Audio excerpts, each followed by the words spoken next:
Installing the security bezel and dust filter.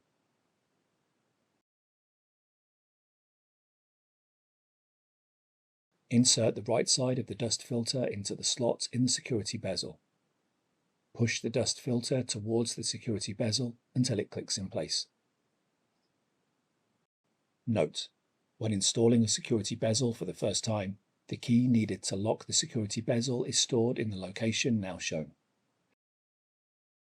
Make sure the following components are installed properly: airflow sensor board, bezel detection switch with cable, security bezel key lock bracket. If the security bezel slot fillers are installed, remove them. Align the bottom guide pins on the security bezel with the slots on the chassis, and then insert the bezel hooks into the slots on both sides.